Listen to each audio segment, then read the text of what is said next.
Sometimes we don't realize how much stress small things around the house can cause. A pile of old magazines, decorations on the shelf, or a drawer full of things we never use. All of these create invisible clutter that makes our space and mind feel messy. Today's video will help you clean up those things to bring peace and order back to your home. I hope to inspire you to take a fresh look at your space and start decluttering little by little. We'll go through 40 things you can start cleaning up right now, and I'll share helpful tips along the way. I've broken it down into 4 main areas to make it easier: the bathroom, the kitchen, the bedroom, and closet. And lastly, the living room. So feel free to use the video chapters to kind of skip around if you want to watch or rewatch specific tips. Now let's get started. The first thing to declutter in the bathroom is those hair ties or clips that seem to collect dust but never actually make it into your daily routine. How often have you reached into the back of your bathroom drawer only to find a pile of hair accessories that you've completely forgotten about? It's time to be honest with yourself. Sort through them, pick out the ones you genuinely use, and keep them within easy reach. The rest? They're just clutter, taking up space for no reason. Let them go and enjoy the feeling of a more organized, stress-free bathroom. You'll be surprised how much easier it is to find what you need when there's less to sort through. One thing you might want to let go of is hair products that just don't work for you, even if the bottles aren't empty. Let's face it, if you're not using them now, you're probably not going to in the future. I've been guilty of buying so many hair products that didn't suit my needs, but I kept them out of guilt because I didn't want to be wasteful. However, if you know someone close, like a sibling or friend who might benefit from them, consider passing them along. Another area to clear out is expired makeup or broken items you know you'll never fix. Sometimes, especially if the product was expensive, it's hard to part with it. But if it's expired and unused, it's time to say goodbye. The same goes for broken items. If they've been sitting around for ages and you still haven't repaired them, it's probably a good idea to let them go. You'll be surprised at how much space and mental clarity this simple act can create. Bath mats are another item that can pile up without us even realizing it. It's great to have a backup or two in case one is being washed, but if you have a whole stack of them, it might be time to pare down. Evaluate how many you actually use and let the extras go. Old crusty towels are a common item to declutter. You know the ones. The towels that get rough and brittle after years of use. If there's a towel in your bathroom that you always avoid using, it's a sign that it's time to retire it. You can repurpose it as a rag or just let it go altogether. Shower curtains and liners can easily get moldy, stained, or worn out. If your current one is looking worse for wear, consider replacing it. Keeping old shower curtains or liners as backups when they're already in bad condition just adds unnecessary clutter. If you've accumulated bathroom cleaning products that you rarely use, or that have been sitting there for too long, it's time to reevaluate. Many of these products can lose their effectiveness over time, and holding onto several bottles of similar cleaners only adds clutter. Keep what you actually use and get rid of the rest. Go through your bathroom and find any nearly empty bottles of soap, toothpaste, or lotion. These items often sit around long after they're useful. If you haven't finished them yet, prioritize using them up or discard them if you've already replaced them with newer products. The first thing you should consider getting rid of in the bedroom and wardrobe is those shoes that give you blisters. Trust me, they might look great, but you'll either avoid wearing them altogether or end up regretting it if you do. I know it can be tough, especially if they're the most stylish pair you own, but at the end of the day, it's just not worth the pain. I've been there myself and learned the hard way. It's tempting to hold on, thinking, Maybe I'll wear them for a special occasion. But that special occasion never comes. Instead, they just sit there, taking up space, and every time you see them, you remember how uncomfortable they are. So why not free yourself from that frustration? There are plenty of comfortable and cute shoes out there waiting for you.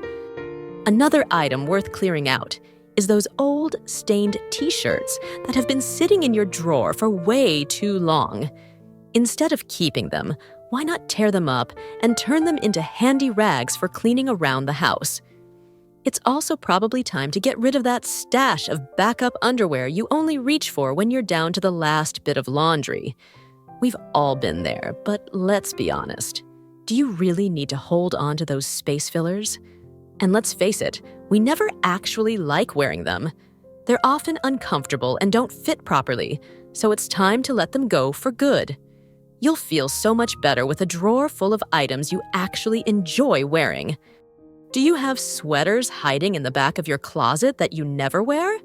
It's easy to accumulate clothes and forget about them, but if they're just sitting there, it's time to reconsider. Declutter those unworn sweaters and make room for the things you actually love and use regularly. This will give your wardrobe more breathing space, making it easier to find the clothes you actually wear. If you have fancy outfits in your closet that you'll never wear again, either because they don't fit your style or they're too worn out, it's time to declutter. I used to hold on to a little black dress for sentimental reasons, even though I knew I'd never wear it again. Eventually, I had to be honest with myself and let it go. While it's convenient to have a few extra hangers, having too many can quickly become a problem.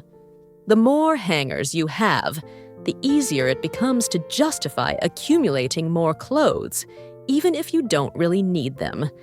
Before you know it, your closet can start feeling overstuffed and cluttered, making it harder to find the items you actually wear.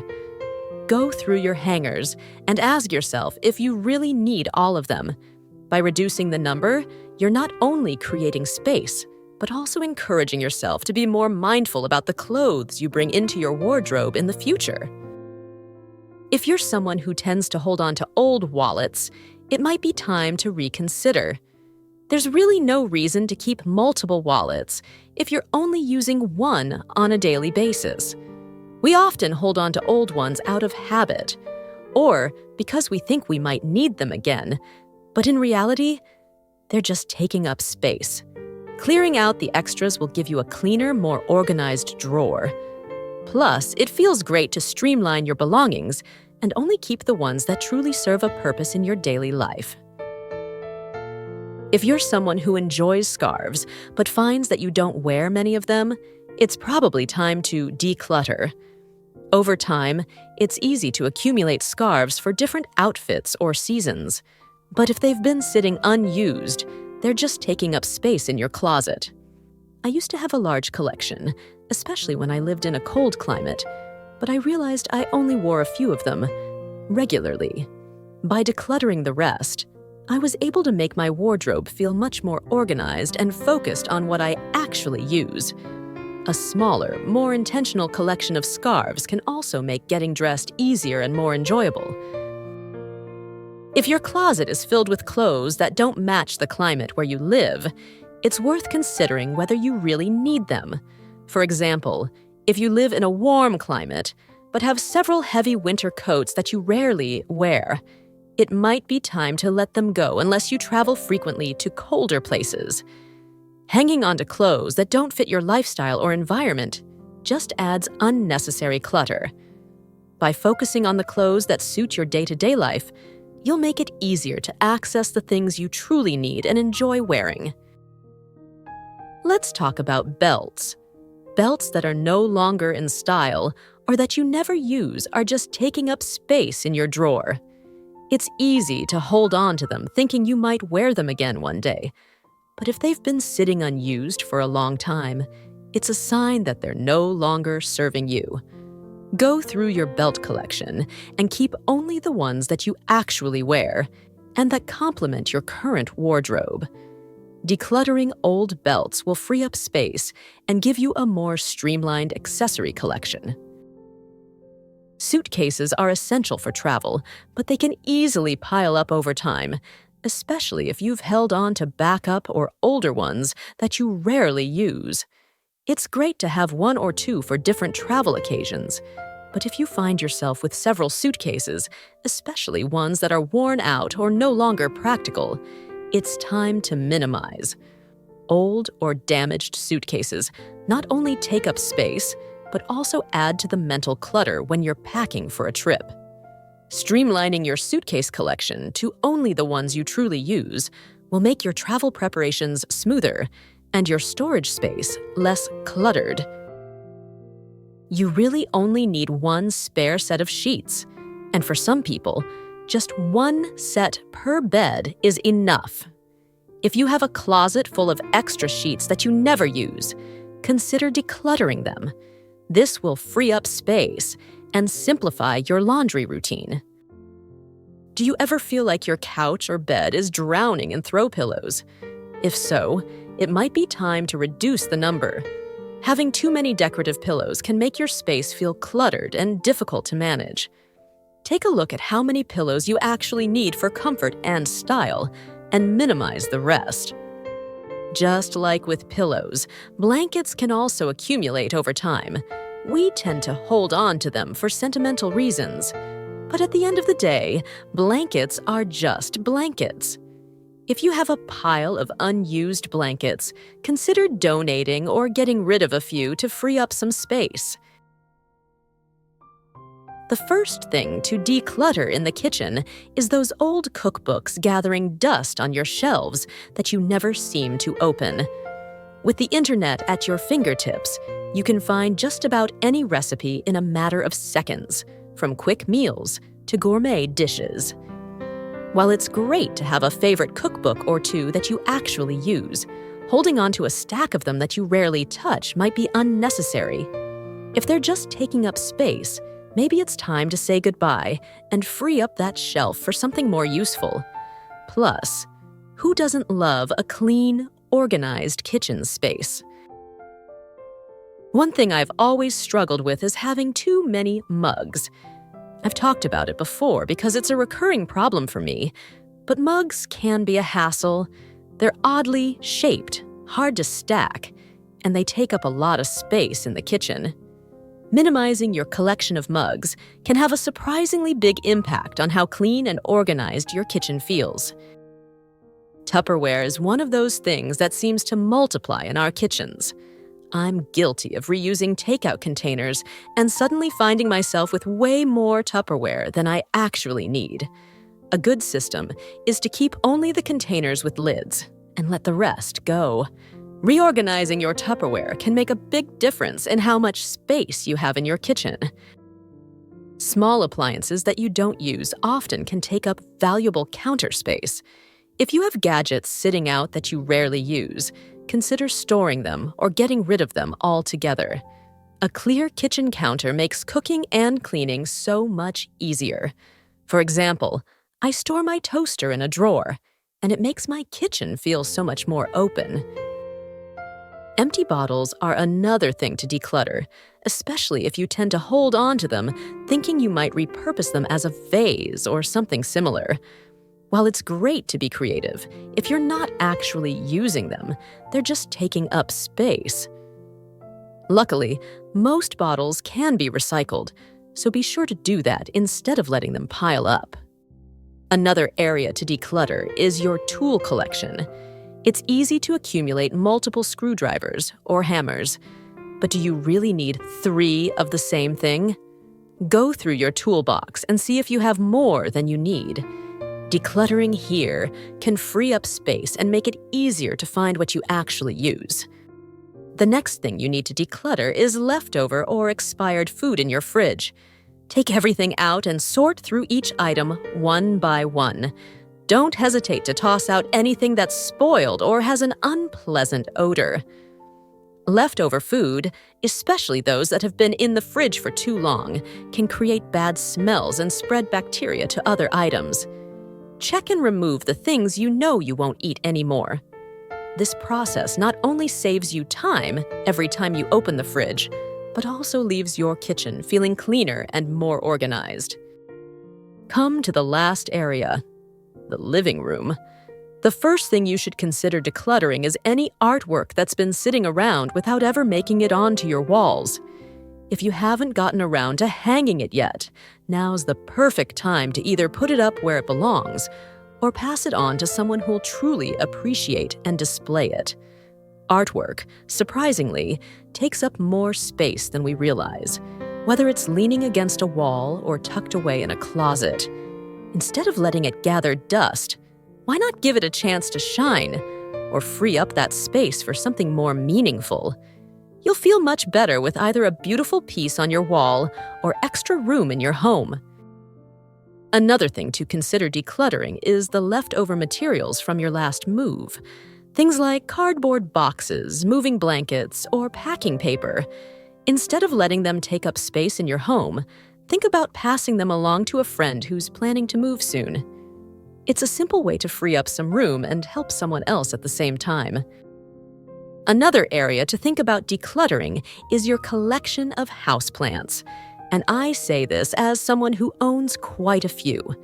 It's important to recognize that while plants can bring life to your home, too many of them can easily add to the clutter if not managed properly. Consider keeping only the ones you truly love and that add to the greenery of your space. If you find yourself with more plants than you have time to care for, it might be the perfect opportunity to give some to friends. After all, plants make excellent gifts. Let's talk about candles. I love candles, but I always seem to hold on to the containers long after the candle is burned out. While repurposing the jars can be fun, if you've got a pile of unusable containers, it's time to declutter. It's easy to feel attached to them, but unless they're serving a purpose, they're just adding to the clutter. If you have old VHS tapes or DVDs that you're holding onto for sentimental reasons but never actually use, it's probably time to declutter them. Nowadays, with streaming services and digital copies, you don't need to keep physical media unless it holds a special place in your heart. If it's just sitting there collecting dust, consider letting it go, and you'll free up space for other things that matter. Another thing to declutter is old phones and other outdated tech gadgets. We all tend to keep these things around for far too long, thinking we might use them someday. But realistically, they just sit there. Research how to properly dispose of them, and you'll feel lighter without the clutter. And while you're at it, get rid of the boxes and packaging they came in. I'm guilty of keeping beautiful iPhone or Mac cases for years just because they look nice, but it's unnecessary clutter. Another thing to declutter is outdated phone cases. If they're no longer your style or they've become worn out, it's time to let them go. Many of us hold on to these cases just in case we might want to switch them out. But if you're not actually using them, they're just adding unnecessary clutter. Go through your collection and only keep the ones you really love or that are still in good condition. Letting go of those cases that no longer serve you will make it easier to find the things you actually need and love. We all have those little trinkets around the house that collect dust but don't really serve a purpose. These knickknacks may have seemed cute or decorative at some point, but over time, they just add clutter to your space. Take a look around and see which ones are no longer adding value to your home and declutter accordingly. Another area to declutter is your tool collection. It's easy to accumulate multiple screwdrivers or hammers, but do you really need 3 of the same thing? Go through your toolbox and see if you have more than you need. Decluttering here can free up space and make it easier to find what you actually use. Just like cookbooks. If you have guidebooks for trips you've already taken or trips you'll likely never go on, it might be time to get rid of them. Most of the information is available online. and they're just taking up space. And the last thing in this list that I tend to accumulate without realizing it. Every time I get flowers, they seem to come with a vase, and I just keep adding them to the cupboard. It's time to declutter some of these extras and only keep the ones I truly use. That's the end of today's video. Honestly, when you have less stuff, you have less to worry about, and you'll have more space to pursue your dreams and goals, spend time with the people you love, and build the life you truly want. Thank you so much for taking the time to watch this video, and I hope you have a wonderful day. If you liked this video, please give it a like. It's a great way to support the channel, and if you want to see more videos on simple living, minimalism, and building a strong mindset, don't forget to hit the subscribe button below. That's all I wanted to share with you. Goodbye.